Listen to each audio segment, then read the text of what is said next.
I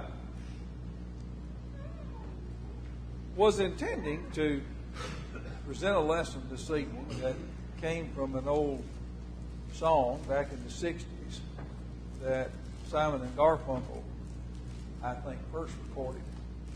The song, of course, was Bridge Over Troubled Waters.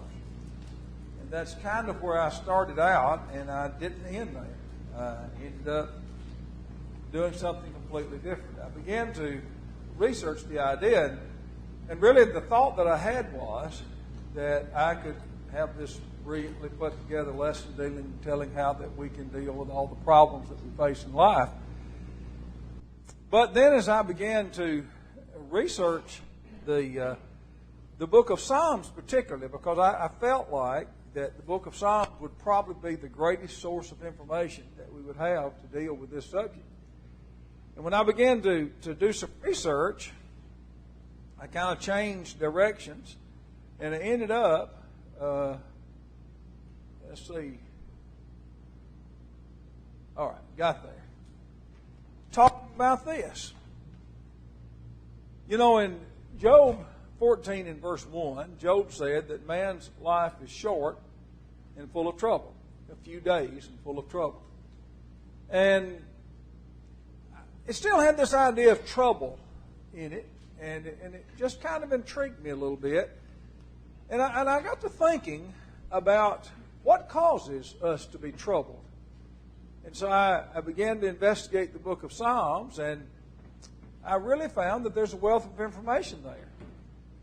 But then I also had this problem as I began to look at the use of the word troubled here and look at what he is talking about.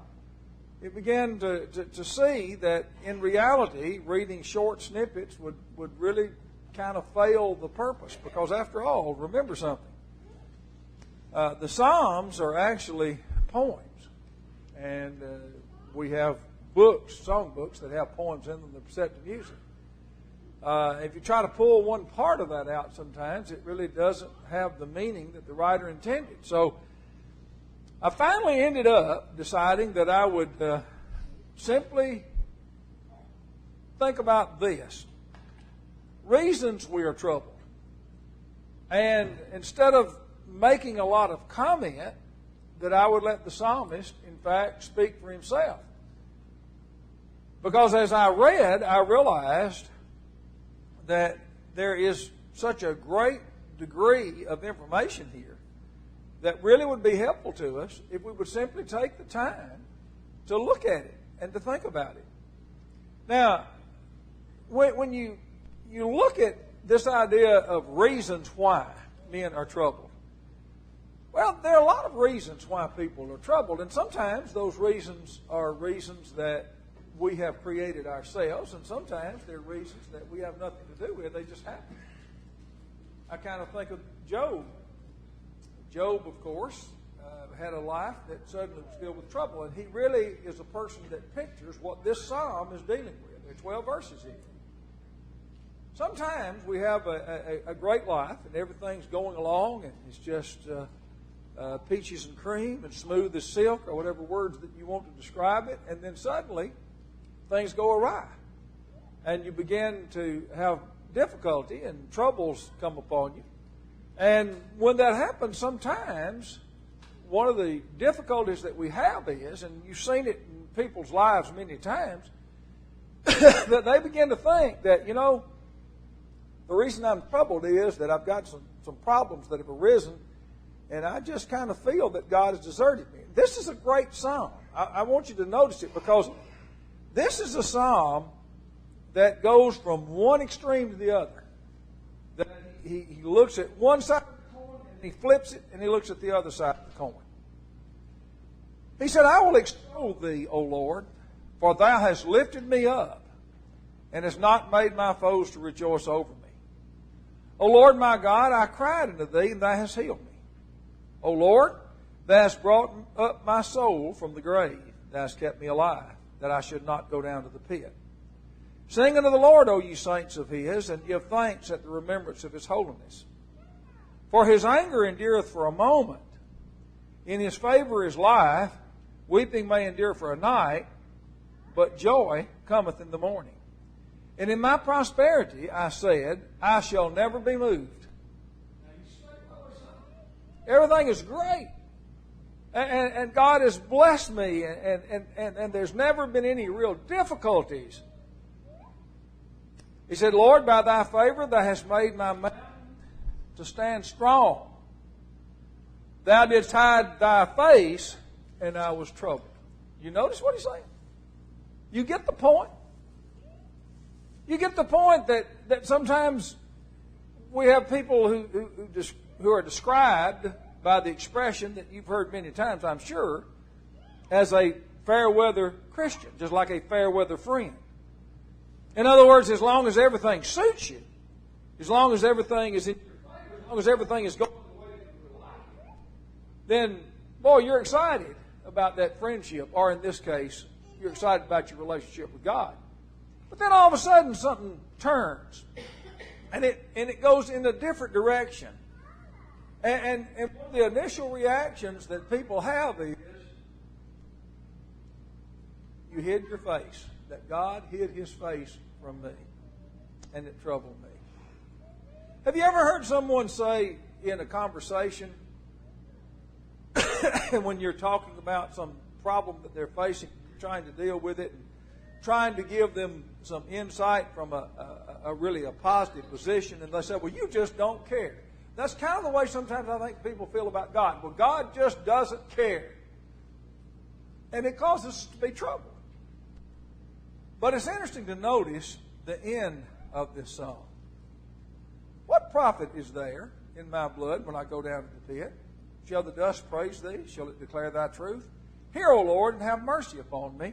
Lord, be thou my helper. Thou hast turned for me my mourning into dancing. Thou hast put off my sackcloth and girded me with gladness, to the end that my glory may sing praise to thee and not be silent. O Lord my God, I will give thanks unto thee forever. Just think about the point he's making. When you look at Job, in the first chapter, actually the second chapter of the book of Job, he made a statement to his wife when she came to him, and he said, shall we receive good at the hand of God and not evil? I mean, in other words, are we going to be a fair weather Christian? That we're going to serve God and we're going to be faithful and we're going to tell people how great God is as long as everything is the way we want it. But then the moment that something goes awry and things begin to be unsettled and we become troubled, we're troubled because we think God has lost interest in us and He doesn't care. And the writer very quickly corrects that. And you can see in it that he is kind of like the old Three Stooges used to do, where he'd reach up and slap his own face and say, hey, you kind of need to bring yourself back to reality. The fact that things are not as we would like them to be does not mean that God doesn't care. I mean, the song that we sing, does Jesus care? I mean, and we're answering the song and say, yes, He cares. Yes, He cares. And people really need to be careful that occasionally we take the time to read Psalms like this, lest we have a temptation to do what the writer here is saying that is often done, where people say, well, God has hidden His face from me and I was troubled. Stop and consider all the things that you have received at the hand of God, and then think of that statement and just consider it. Now, another problem sometimes that occurs is we get ourselves into trouble. In the 38th chapter of the Psalms, and there's 22 verses here, a little bit of a reading, he's talking about when he becomes guilty of sin that he's troubled. And that's pretty common. I mean, we call that a guilty conscience. And we sometimes say that it's really hard to sleep with a guilty conscience, that he makes a bad bedfellow, and that's true. Because we become troubled. I want you to look at the way the psalmist addresses this question. In this case, it would be David. O Lord, rebuke me not in thy wrath, neither chasten me in thy hot displeasure. For thine arrows stick fast in me, and thy hand presseth me sore. There is no soundness in my flesh because of thine anger. Neither is there any rest in my bones because of my sin. For thine iniquities have gone over mine head as an heavy burden, and they are too heavy for me. My wounds stink and are corrupt because of thy foolishness. And I think he's talking here in figurative language, obviously. And then he said, I am troubled. I bowed down greatly. I go mourning all the day long. For my loins are filled with a loathsome disease, and there's no soundness in my flesh. I am feeble and sore broken. I have roared by reason of the disquietness of my heart. Lord, all my desire is before thee, and my groaning is not hid from me. And then he talks about sources that he looked to for help. He said, Lord, my heart panteth, my strength faileth me.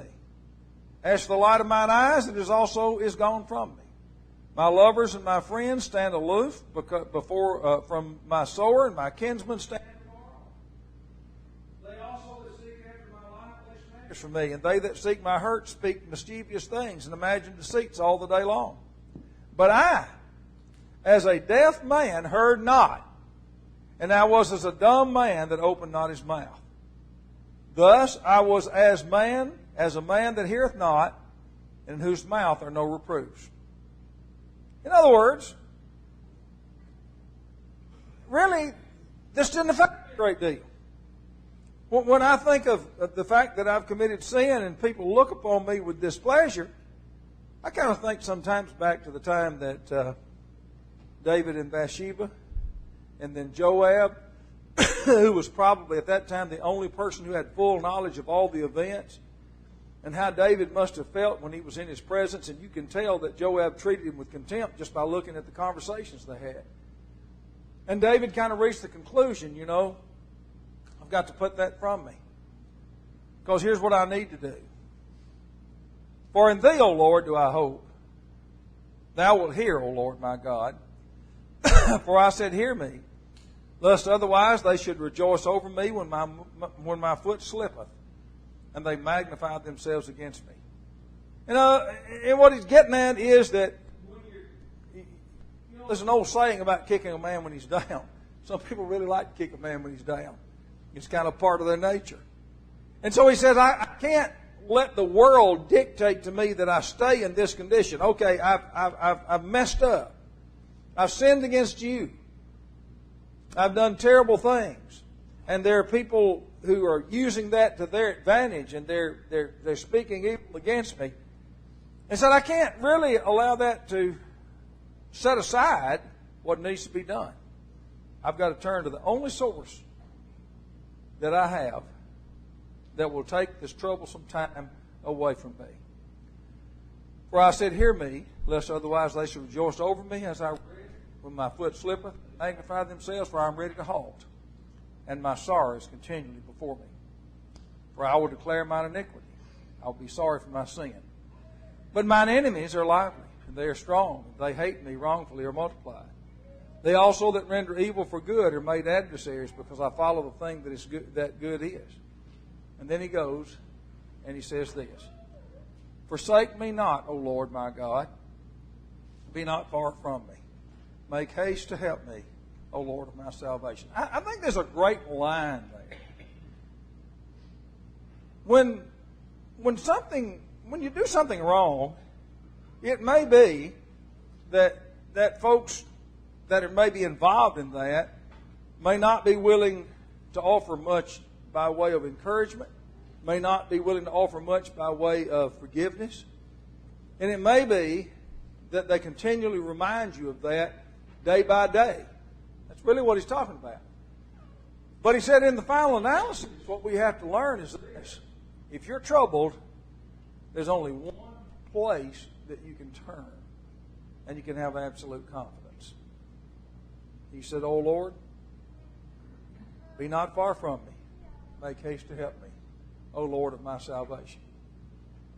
So the way that we deal with troubles that we've caused ourselves through the commission of sin is we're just going to solve it. We're going to have to go back to the source. You sinned against God. And that needs to be corrected at that place. Have you ever done something that was wrong? Laid on your heart quite a while, and you finally go and you deal with it. You try to solve the problem, and you ask God's forgiveness. You realize the great relief that you find. And you understand the troubles that you go through because you just are too stubborn to make any correction. And when you do, what a great source of strength and encouragement that is. But then, sometimes it's not your fault. Sometimes you look out at the world, and the world is in total turmoil. I mean, we live in a time like that kind of now. I mean, we go from one disastrous thing to another disastrous thing, and we've kind of got a double dose. And there are a lot of people that are just really just wringing their hands, and they really don't know how to deal with it at all. Well, the psalmist gives you a bit of information that you need to take and pay very particular attention to.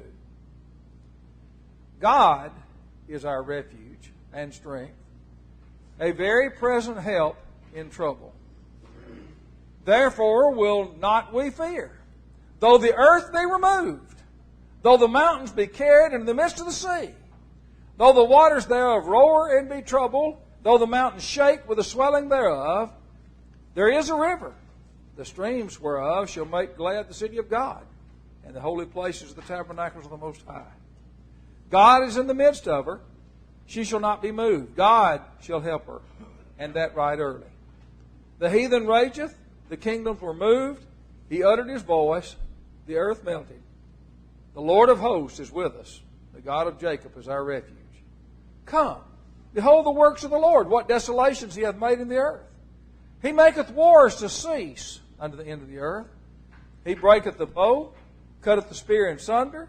He burneth the chariot in the fire. Be still, and know that I am God. I will be exalted among the heathen. I will be exalted in the earth. The Lord of hosts is with us. The God of Jacob is our refuge. The interesting thing is that when you have times of trouble and the whole world's in turmoil, the morning comes and the sun rises. The evening comes and the sun sets.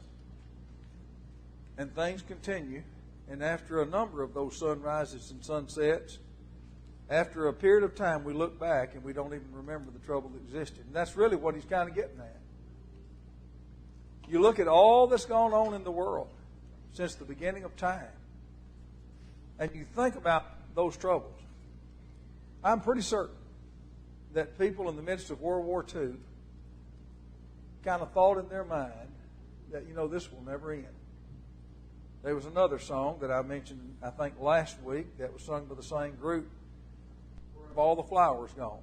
And the one line in that has to do, when will it end? Well, the fact is that when Adam and Eve ate of the forbidden fruit and introduced sin into the world, that meant that from that time until the world ends, there'll be troubles in it. That's what it meant. That there won't be a time that there won't be difficulties and there won't be troubles. It will always be there because sin brings those troubles into the world. And the fact of the matter is that the only thing that we can do is to say, we can just be still and know that I am God. Now you need to think about that. Sometimes we really get distraught and we don't know how we're going to deal with things. Understand this. Most of the problems in the United States today I have no power over and I cannot solve. COVID-19, riots and looting in major cities, I can't solve any of them. Mistreatment of other human beings by human beings, I can't do anything about that. Nothing I can do. But I do understand that God is still in control. And that I know that He's still God. And I think that should give me some comfort to realize that in His time, we sing, in His time, He will deal with those things. And then let's think about this. In the 48th Psalm. And there are 14 verses here, relatively long. He looks at those who oppose God, and they're troubled because they can't overcome Him. There are people today who are troubled. Have you ever heard a person talk about backing a dog into a corner, and he can't get out of it, and he becomes dangerous or she becomes dangerous, and they're liable to hurt you? Well, we have a lot of people like that in the world today. They've done everything they can to oppose God, and everything that they try comes to naught, and they just become troubled. He said, "Great is the Lord, and greatly to be praised in the city of our God, in the mountain of holiness. Beautiful for situation, the joy of the whole earth is Mount Zion, on the sides of the north, and the city of the great King. God is known in her palaces for a refuge. For lo, the kings were assembled. They passed by together. They saw it, and they marveled, and they troubled, and hastened away. Fear took hold upon them there, and pain as a woman in travail." Now let me give you an illustration of what he's talking about. Nebuchadnezzar was raised up by God to be an instrument to punish the people of Judah because of their sinful behavior. He did that. He carried them into captivity. And then he misunderstood his success. He thought that since he had carried them into captivity, that he had conquered God, and that now God was at his mercy. And that's when God drove him among men to eat grass with the cattle of the field, till he learned that God rules in the affairs of men. And you can see that. You understand the point he's making. When people think, "Oh, we've got it now. We've got the answer." Notice what he said in verse 7. "Thou breakest the ships of Tarshish with an east wind." One thing I've always noticed is this. When we look at all the things that man has done, all the modern weaponry that we have, I would like to know the answer to this question. I don't know the answer. I would like to know the answer to the question of how many people in the 20th century were killed by natural means. Hurricanes, tornadoes, floods, drought, things in which God is directly in control and we can do nothing about. And compare that to the number of people killed by gunfire and military weapons. And I would almost guarantee you that when you look at that number, you begin to realize that man is not nearly so powerful as he thinks he is. He said, "Thou breakest the ships of Tarshish with an east wind." You look back to the Titanic. You think about people thinking they can overcome God. The people who built the Titanic bragged that it was a ship that could not be sunk. Didn't work out very well. As we have heard, so have we seen in the city of the Lord of hosts, in the city of our God. God will establish it forever. We have thought of thy loving kindness, O God, in the midst of thy temple. According to thy name, O God, so is thy praise unto the ends of the earth. Thy right hand is full of righteousness. Let Mount Zion rejoice. Let the daughters of Judah be glad because of thy judgments. Walk about Zion and go around her, and tell the towers there, mark ye well her bulwarks. Consider her palaces, that you may tell it to the generation following. For this God is our God forever and ever. He will be our guide, even unto death. Now you think about this. When Nebuchadnezzar carried the people into captivity, if you look back at the historical record, Nebuchadnezzar reigned, and his son and his grandson, and then the nation was overpowered by the Medes and the Persians. The Medes and the Persians came to power, stayed in power for a short duration of time, as history goes, and then the Greeks came and destroyed them.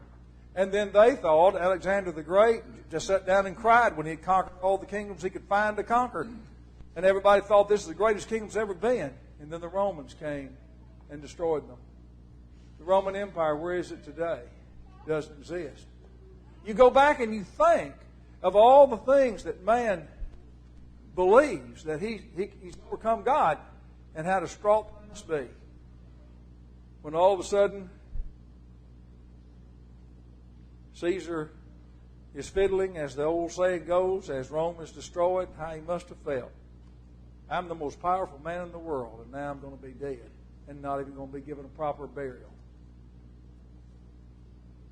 One of the things that causes people to be troubled is to oppose God, and then all of a sudden it becomes apparent that that's not going to be a successful mission. One of the things that causes us to be troubled is when we feel that God doesn't care. I think the 77th Psalm, and I won't really make a lot of comment on it because it is so self-explanatory. But I want you to think about what he has to say and consider every word carefully. I cried unto God with my voice, even unto God with my voice, and he gave ear unto me. In the day of my trouble I sought the Lord. My soul ran in the night and ceased not. My soul refused to be comforted. I remembered God and was troubled. I complained, and my spirit was overwhelmed. Thou holdest mine eyes waking. I am so troubled that I cannot speak. I have considered the days of old, the years of ancient times. I call to remembrance my song in the night. I commune with mine own heart, and my spirit made diligent search. Will the Lord cast off? Will he be favorable no more? Is his mercy clean gone forever? Doth his promise fail forevermore? Hath God forgotten to be gracious? Hath he in anger shut up his tender mercies? And I said, this is my infirmity, but I will remember the years of the right hand of the Most High. I will remember the works of the Lord. Surely I will remember thy wonders of old. I will meditate also upon all thy work and talk of thy doings. Thy way, O God, is in the sanctuary. Who is so great as God our God? Thou art the God that doest wonders. Thou hast declared thy strength among the people. Thou hast with thine arm redeemed the sons of Jacob and Joseph.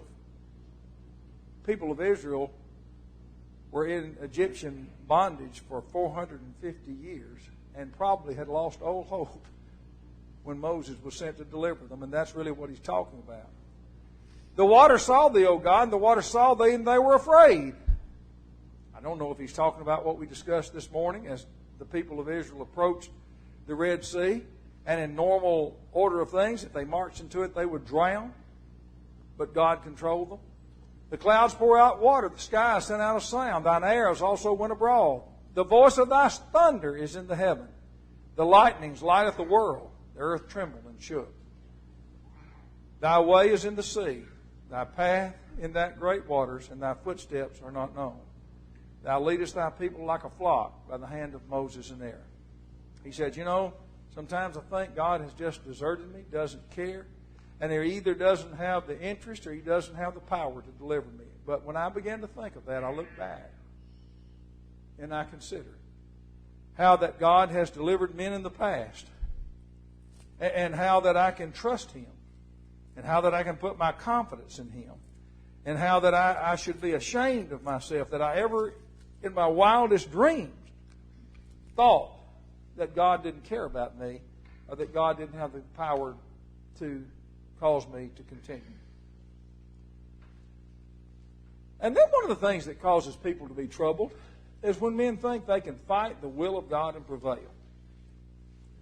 I have often thought of how people do. In the abortion question, originally the abortionist claimed that an unborn baby really wasn't a human being. It was just an appendage of the woman's body. But, of course, over a period of time, we began to realize that wasn't true. But then people continued to argue from the standpoint of when does it actually become a human being. And then when we discovered DNA, all of a sudden, that went out the window, too. And so now we know exactly when it becomes a human being. The day that it's conceived, it's a human being. We know that. Scientifically, it's the truth. And so we have all these people who are just becoming angry and acting irresponsibly because they've lost the argument. They've fought against the will of God and they've not been able to prevail. That's one illustration. Keep not thy silence, O God. Hold not thy peace. Be not still, O God. For lo, thine enemies make a tumult, and they that hate thee have lifted up the head. They have taken crafty counsel against thy people and consulted against thy hidden ones. I wonder if that might be a direct reference to abortion. And they have said, Come and let us cut them off from being a nation, that the name of Israel may be no more in remembrance. For they have consulted together with one consent, they're confederate against thee. And he mentioned some of the enemies of Israel by way of illustration: the tabernacles of Edom, the Ishmaelites, Moabites, Ammonites, Philistines. Asher also is joined in. Even some of the people of God actually joined in their opposition to God. Do of them as unto the Midianites, as to Sisera, as to Jabin, as to the brook of Kishon. Remember, a woman drove a stake through his head while he was resting between battles, which perished at Endor. They became as dung for the earth. Make their nobles like Oreb and like Zeb, yea, all the princes of Zebulun as Zalmunna, who said, Let us take to ourselves the houses of God in possession.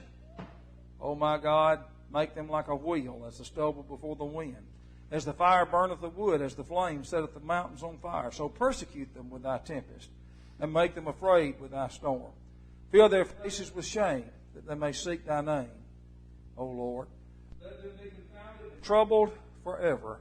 Yea, let them be put in shame and perish, that men may know that thou, whose name alone is Jehovah, art the Most High over all the earth. I want to go ahead and do the last two, and so I'm going to do them quickly. Sometimes man seeks to remove God and replace him with human wisdom. That we see pretty regularly. That people just remove anything that God has from the scene. We call it secular humanism in modern times. Lord, thou hast been our dwelling place in all generations. Before the mountains were brought forth, or ever thou hast formed the earth, and the world, even from everlasting to everlasting, thou art God. Thou turnest man to destruction, and sayest, Return, you children of men. Think about that. God destroyed the earth by a flood, and now it repopulated it. For 1,000 years is in thy sight, as yesterday when it is past, and as a watch in the night. Thou carest them away as with the flood. They as asleep. In the morning they are like grass which groweth up. In the morning it flourisheth and groweth up. In the evening it is cut down and withereth. For we are consumed by thine anger, and by thy wrath are we troubled. Thou hast set our iniquities before thee, our secret sins in the light of thy countenance. For all our days are passed away in thy wrath. We spend our years as a tale that is told. Think of all the men who oppose God. Are there any of them 100 years old? All these people who supposedly believe that human wisdom can solve all the problems of mankind, can you find ones 100 years old? Very few, if any. The days of our years are 70 years and 10. And if by reason of strength there be 80, that is 70 or 80, yet is our strength labor and sorrow, for it is soon cut off, and we fly away. Who knoweth the power of thine anger? Even according to thy fear, so is thy wrath. So teach us to number our days, that we may apply our hearts unto wisdom. Return, O Lord, how long? Let it repent thee concerning thy servants. O satisfy us early with thy mercy, that we may rejoice and be glad all our days. Make us glad according to the days wherein thou hast afflicted us, and the years wherein we were evil. Let thy work appear unto thy servants, and thy glory unto thy children. And let the beauty of the Lord our God be upon us. And establish thou the work of our hands, and in accord with your will, he's suggesting, upon us, yea, the work of our hands establish it. Men want to replace godliness with human wisdom, and where are they? They do not exist. You know what? I have only one other passage, and it's the most lengthy of them all, but I'll spare you all the introductory remarks, and I'll simply read it. But I think it's one that we really need to read and we need to think about. In any discussion of man, what is the part of the discussion where you hit a snag? Where did man come from? That's the place you hit a snag. Scientifically, there is no explanation for the existence of man. Period. You can try evolution. You can try whatever you want to try. But it simply doesn't make sense. Now, the 104th Psalm reminds us of something. One of the things that troubles man is that he just can't quite figure out why he's here, what purpose he serves, where he came from. It troubles man because he forgets that his very existence is dependent upon the existence of God. I know it's 35 verses. I'm going to read quickly. Bless the Lord, O my soul, Lord my God. Thou art very great. Thou art clothed with honor and majesty. Who covereth thyself with light as with a garment. Who stretcheth out the heavens like a curtain. Who layeth the beams of his chambers in the waters. Who maketh the clouds his chariot. Who walketh upon the wings of the wind. Who maketh the angels spirits. His ministers a flaming fire. Who laid the foundations of the earth, that it should not be removed forever. Thou coverest it with the deep, as with a garment. The waters stood above the mountains. At thy rebuke they fled. At the voice of thy thunder they hasted away. They go up by the mountains, they go down by the valley, unto the place where thou hast founded for them. Thou hast set a bound, that they may not pass over. He's talking about the sea, that they turn not again to cover the earth. He sendeth the springs into the valleys, which run into the hills. They give drink to every beast of the field, to the wild asses quench their thirst. By them shall the fowls of the heaven have their habitation, which sing along the branches. He watereth the hills with his chambers. The earth is satisfied with the fruit of thy works. He causeth the grass to grow with the cattle, and the herb the surface of the land. He may bring forth food out of the earth, and wine that maketh glad the heart, and oil to make his face to shine, and bread which strengtheneth man's heart. The trees of the Lord are full of sap. The cedars of Lebanon which he hath planted, where the birds make their nests, as for the stork, the fir trees are his nest. The high hills are a refuge for the wild goats, and the rocks for the conies. He appointeth the moon for seasons, the sun knoweth its going down. Thou makest darkness as it is night, wherein all the beasts of the forest do creep forth. The young lions roar after their prey, and seek their meat from God. The sun ariseth, they gather themselves together, and lay them down in their dens. Man goeth forth unto his work, and to his labor, unto the evening. O Lord, how manifold are thy works! In wisdom hast thou made them all. The earth is full of thy riches. So is this great and wide sea, wherein are things creeping innumerable, both small and great beasts. There go the ships. There is that Leviathan, which would be whales, whom thou hast made to play therein. These wait all upon thee, that thou mayest give them their meat in due season. That thou givest them they gather. Thou openest thine hand, they are filled with good. Thou hidest thy face, they are troubled. Why? Because you're dependent upon him for your existence. Thou takest away their breath, they die, and return to their dust. Thou sendest forth thy spirit. They are created, thou renewest the face of the earth. The glory of the Lord shall endure forever. The Lord shall rejoice in his works. He that looketh on the earth, and it trembleth. He that toucheth the hills, and they smoke. I will sing unto the Lord as long as I live. I will sing praise to my God while I have my being. My meditation of him shall be sweet. I will be glad in the Lord. Let the sinners be consumed out of the earth. Let the wicked be no more. Bless thou the Lord, O my soul. Bless ye the Lord. I know that we've done a whole lot of reading. And sometimes people think reading's not very profitable, that we need to have some other kind of lesson. But I really believe the wisdom of God is far above mine. And therefore, when we are troubled, we need to consider why. We need to consider how to solve the problem. I don't really know of a better source of information than to turn to God and let him speak. Troubles are kind of a part of life, and they do kind of come in cycles. One thing that often scares me sometimes is we've had two things, great problems in the world today. And I've always heard all my life, whether it's true or not, that bad things come in threes. So I'm wondering what the next shoe that's going to fall. And I hope that it certainly is something that we can get through, and I believe that we can by the power of God. But when we're troubled, when you're troubled, just go back sometime. Just think about what we talked about. Just give it some consideration and consider how to deal with it. You know, I preached this lesson that many times that several years ago. I probably borrowed it or stole it from someone else, depending on your perspective. But it was entitled, In the Beginning, God. And what I did was go to everything that you want to talk about, whether you're talking about marriage, whether you're talking about parenthood, whether you're talking about a government. If God's not there in the beginning, you've got a serious problem. and you're going to be troubled.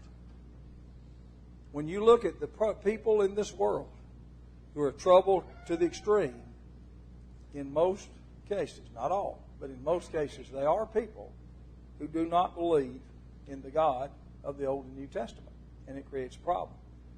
So I'm encouraging you. You're a Christian. Go back and read and consider. And maybe it'll help you to lay your head a little easier at night, as one of the Psalms that we just read suggested that sometimes people who are troubled have a problem with. Just stop and consider it. We're going to sing a song of encouragement if you need to obey the gospel. One reason that people are troubled is because they're cut to the heart, as the people on the day of Pentecost, because they recognize sin in their life. One of the Psalms that we read dealt with that. Deal with the sin, deal with the trouble by obeying God, by repenting and being baptized for the remission of sins. Together we stand as we sing.